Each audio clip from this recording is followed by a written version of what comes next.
And this So, one, sir, especially with the low Earth orbit, it's like what we have in Starlink. No, like particularly, so I Starlink is of particular interest because it's in the news, and like we hear that it's going to come out in India. Whether it is next year or when it is going to come, it's uncertain. But shortly, at some point, it is anticipated that it will come in India at a large scale. Like at least the idea is that wherever we don't have good connectivity with existing good connectivity with maybe cell phone networks or fiber optic, there is a lot of enthusiasm with the ministry and everybody so, else that so they're meeting with I the will, leadership of so Starlink.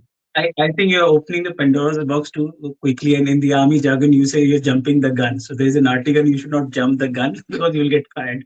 So what I'm trying to say is I'm trying to take you in a sequence because these are the end Yes, things which we are going to discuss.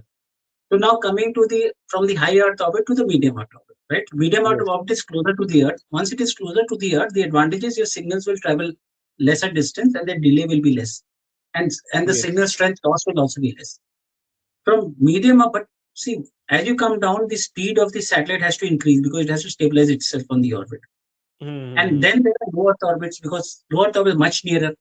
Then you may have high altitude platforms which may be 300, 400 kilometers.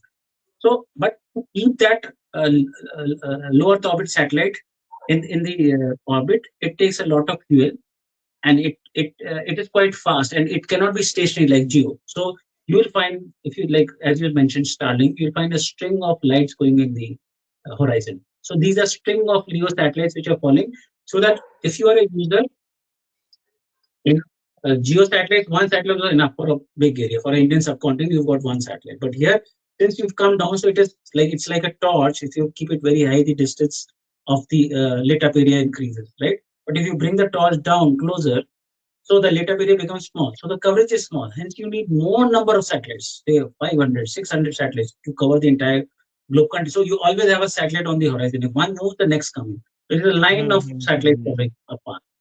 So that is what Starlink is doing for the LEO. And the advantage of LEO is that the delay is very less. The delay is as good, and the data rate speed is very high as compared to geo satellite. But the disadvantage is the life of satellite is low because much of the energy is required to create the high speed or high velocity of the satellite.